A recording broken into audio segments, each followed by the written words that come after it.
മൂകം കരോതി വാചാലം പങ്കും ലംഘയത്തെ ഗിരിം യത്കൃപാത്തമഹം വന്ദേ പരമാനന്ദമാധവം.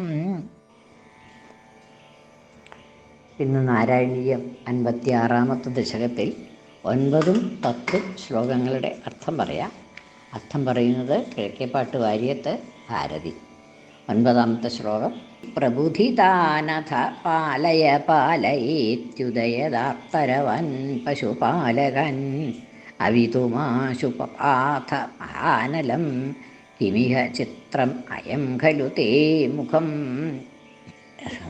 എല്ലാവരും യമുനാതീരത്ത് കടന്നുറങ്ങണതായിട്ടുള്ള സമയത്ത് രാത്രിയായിട്ട് വ്രതത്തിലേക്ക് പോകാൻ നിർത്തിയില്ലാതെ കണ്ട് എല്ലാവരും യമുനാതീരത്തിൽ ഉറങ്ങുന്നതായ സമയത്ത് കാട്ടുതീവ് ഒന്ന് പരന്നു എന്നാണ് കഴിഞ്ഞ ശ്ലോകത്തിൽ പറഞ്ഞത്. ഇനി ആ കാട്ടുതീവ് ഒന്ന് ആയപ്പോൾ ചൂട് നാല് പുറത്തും തീയായിട്ടുണ്ടെങ്കിൽ ചൂട് വരുമല്ലോ. അങ്ങനെ ഉണർന്നു എല്ലാവരും. അനന്തരം പ്രബുധിതാൻ, അവരൊക്കെ ഉണർന്നു. എല്ലാവരും കടന്നുറങ്ങിയിരുന്നവരൊക്കെ ഈ കാട്ടുതീയൻ ചൂടുകൊണ്ട് പ്രബുധിതന്മാരായിട്ടുള്ളപ്പോൾ അങ്ങനെ ഉണർന്നതായ അവസരത്തിൽ പാലയ പാലയേത്യുദയദാർത്തരവാൻ, പാലയ പാലയ ഇതി, രക്ഷിക്കൂ രക്ഷിക്കൂ. എല്ലാവരും ഭഗവാന്റെ ചരണങ്ങളിൽ ആശ്രയിച്ചു കൊണ്ടാണ് എല്ലാവരും ഉറങ്ങണതെന്ന് പറഞ്ഞു. അപ്പോൾ എല്ലാവരും പാലയ പാലയ ഇതി, രക്ഷിക്കൂ രക്ഷിക്കൂ, ഇതാ കാട്ടുതീ വന്ന് ഞങ്ങളെയൊക്കെ വിഴുങ്ങുന്നുണ്ട്, രക്ഷിക്കൂ രക്ഷിക്കൂ, പാലയ പാലയ ഇതി എന്നിങ്ങനെ ആർത്തരവാൻ പാലയ പാലയേത്യുദയദാർത്തരവാൻ, ഉദയദാർത്തരവാൻ, ഉയരുന്നതായ ആർത്തവരവത്തോടുകൂടി ആ നിലവിളി ഉറക്കെയുള്ളതായിട്ടുള്ള ആ ആർത്തന്മാർക്കുള്ളതായിട്ടുള്ള ഒരു നിലവിളി ശക്തിയില്ലാത്ത ദുഃഖിച്ചിരിക്കുന്നവരുടെ അത്യധികമായിട്ടുള്ള ക്ലേശം അനുഭവിക്കുന്നവരുടെ ആ നിലവിളി, ആ ഉദയദാർത്തരവാൻ അതിങ്ങനെ ഉയർന്നു. എല്ലാവരും ഗോപന്മാരും രക്ഷിക്കൂ രക്ഷിക്കൂ എന്നുള്ളതായിട്ടുള്ള ആ ഗോപന്മാരുടെ ആ ആർത്തരവം ഉദിച്ചു. അതായത് അതങ്ങോട്ട് പൊങ്ങി. ഉദയദാർത്തരവാൻ പശുപാലകൻ, അങ്ങനെയുള്ളതായിട്ടുള്ള ആ പശുപാലകന്മാരെ ഗോപന്മാരെ അവിതും രക്ഷിക്കുവാൻ, അവിതും തുമുന്നെന്താണ് രക്ഷിക്കുവാൻ എന്ന് അർത്ഥം. അവിതും ആശു, പെട്ടെന്ന് വേഗത്തിൽ തന്നെ പപാഥ മഹാനലം, ആ പപാഥ പാനം ചെയ്തു കുടിച്ചു. പപാഥ പാനം ചെയ്തു കുടിച്ചു. എന്തിനെ കുടിച്ചു? മഹാനലം, ആ തീ അങ്ങോട്ട് കുടിച്ചു എന്ന്. അദ്ദേഹം വായ തുറന്നപ്പോൾ ആ തീയൊക്കെ അദ്ദേഹത്തിൻ്റെ ഉള്ളിലേക്ക് പോയി എന്നാണ്. പപാഥ മഹാനലം, ആ വലിയ അനലനെ, അനലൻ അഗ്നി, ആ മഹാനലൻ അതിശക്തമായിട്ടുള്ള കാട്ടുതീയനെ അങ്ങ് പപാഥ പാനം ചെയ്തു.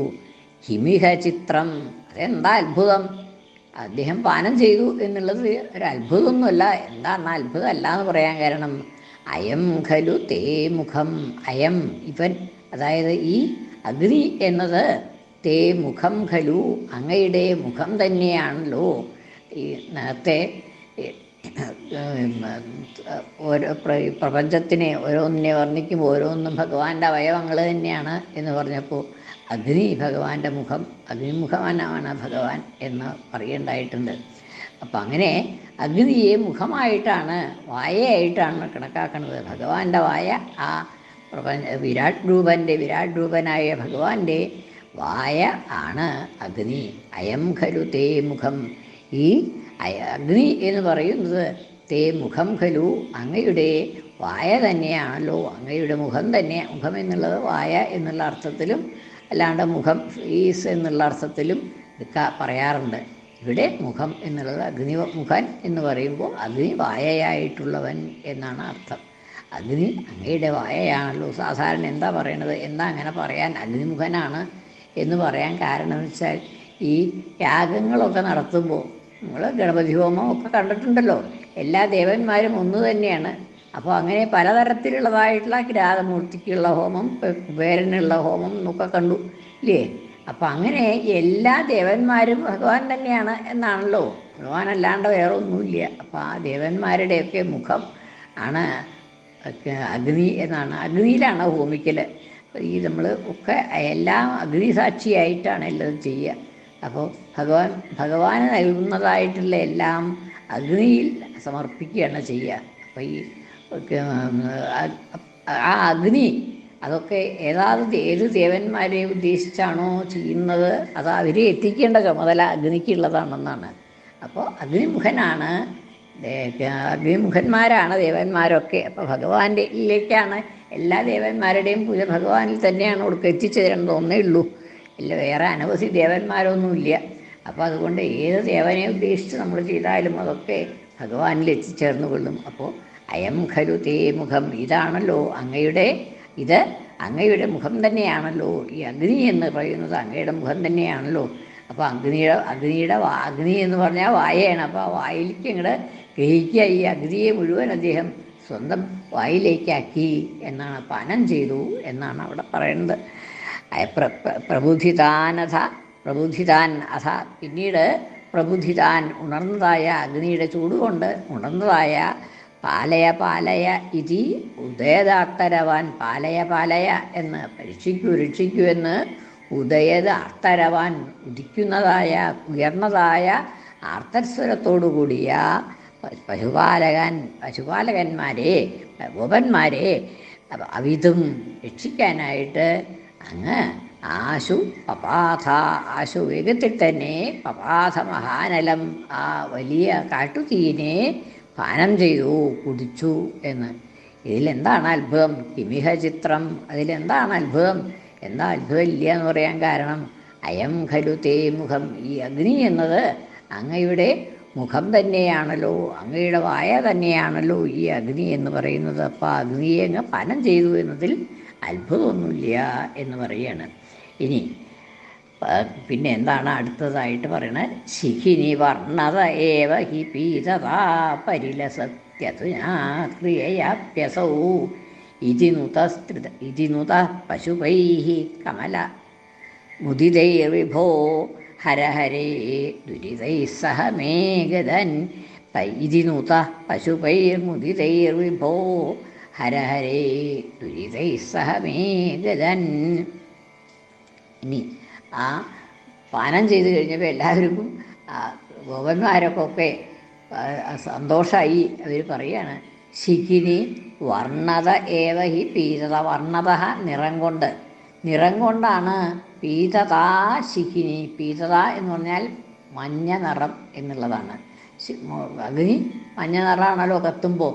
ആ പീതത വർണ്ണത ഏവ, വർണ്ണം കൊണ്ട് നിറം കൊണ്ട് പീതത എന്നുള്ളത് അഗ്നിക്കുണ്ട്. ശിഖി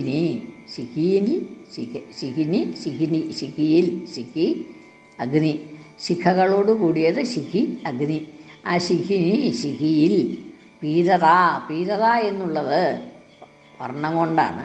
ആ മഞ്ഞ നിറം എന്നുള്ളത് വർണ്ണം കൊണ്ടാണ് പീതത ഉള്ളത് എന്ന. പീതത എന്നുള്ള പദം പ്രയോഗിച്ചിരിക്കുന്നത് പ്രത്യേകിച്ച് ഉദ്ദേശത്തോടു കൂടിയിട്ടാണ്. വർണ്ണത ഏവ, വർണ്ണം കൊണ്ട് തന്നെയാണ് അഗ്നിക്ക് പീതവർണ്ണം എന്നുള്ളത്, പീതനിറം മഞ്ഞ നിറം എന്നുള്ളത് വർണ്ണം കൊണ്ടല്ലേ മഞ്ഞ നിറമുള്ളത് പീതത എന്നുള്ളത്. ഇപ്പോൾ പരിലസത്യധുനാ ക്രിയയാപ്യസൗ, അധുനാ ഇപ്പോഴാകട്ടെ പരിലസതി അത് ശോഭിക്കുന്നു. അധുനാ എന്തുകൊണ്ട്? ക്രിയയാ അപി, ക്രിയ കൊണ്ടും പീതത ഉണ്ടായി എന്നാണ്. അതിന് പീതത എന്നുള്ളതിന് അവിടെ അർത്ഥം പീതത കുടിക്കുക എന്നുള്ളതായ അവസ്ഥ, കുടിക്കപ്പെടുക, പാനം ചെയ്യപ്പെടുക എന്നുള്ളതായ അവസ്ഥ. പീതം കുടിക്കപ്പെട്ടത്, പീതത കുടിക്കപ്പെട്ടു എന്ന അവസ്ഥ, പാനം ചെയ്യപ്പെട്ടു എന്നുള്ളതായ അവസ്ഥ. ക്രിയയാ അപി, ക്രിയ കൊണ്ടും ഉണ്ടായി എന്നാണ്. അപ്പോൾ ആ പീതത എന്നുള്ള വാക്ക് രണ്ടർത്ഥത്തിൽ അവിടെ പ്രയോഗിച്ചിരിക്കുകയാണ്. ഒന്ന് മഞ്ഞ നിറമുള്ളതായ അവസ്ഥ, രണ്ടാമത്തേത് പീതത എന്ന് പറയുമ്പോൾ പാനം ചെയ്യപ്പെടുക എന്നുള്ളതായ അവസ്ഥ. അപ്പോൾ അത് ക്രിയ കൊണ്ട്, കർമ്മം കൊണ്ടുണ്ടായി. നേരത്തെ വർണ്ണം കൊണ്ടേ ഉണ്ടായിരുന്നുള്ളൂ, വർണ്ണം കൊണ്ട് പീതത ഉണ്ടായിരുന്നു, മഞ്ഞ നിറം അഗ്നിക്കുണ്ടായിരുന്നു. ഇപ്പോൾ കർമ്മം കൊണ്ടും ക്രിയ കൊണ്ടും എന്താണെന്ന് വെച്ചാൽ പാനം ചെയ്യപ്പെട്ടു എന്നുള്ളതായിട്ടുള്ള അവസ്ഥ ക്രിയ കൊണ്ടും ഉണ്ടായി എന്നാണ്. മനോഹരമായിട്ട് ഇതിനെ ശ്ലേഷം പീതത എന്നുള്ളതായിട്ടുള്ള പദത്തിൽ ശ്ലേഷം കൊണ്ട് അതങ്ങനെ രണ്ടർത്ഥവും എടുത്ത് പറയുകയാണ്. ശിഖിനി, ശിഖിയിൽ അഗ്നിക്ക് വർണ്ണത ഏവ വർണ്ണം കൊണ്ട് തന്നെയാണ് പീതത ഉണ്ടായിരുന്നത്. പീതത പരിലസത്യധുന, അധുന ഇപ്പോൾ അത് പരിലസതി ശോഭിക്കുന്നു. ക്രിയയാ അഭി അസൗ, ഇതെന്ന് വെച്ചാൽ അവിടെ പീതത എന്നാണ്. അസൗ പീതത ക്രിയയാ അഭി പരിലസതി, ഇപ്പോൾ ഈ പീതത എന്നത് കർമ്മം കൊണ്ടും ഉണ്ടായിത്തീർന്നു എന്ന്. ഇതിനുത പശുപൈഹി മുദിതൈഹി വിഭോ, ഇതി ഇപ്രകാരം മുദിതഃ നുതഃ സ്തുതിക്കപ്പെട്ടവനായി, നുതഃ സ്തുതിക്കപ്പെട്ടവനായി. ആരാണ് സ്തുതിച്ചത്?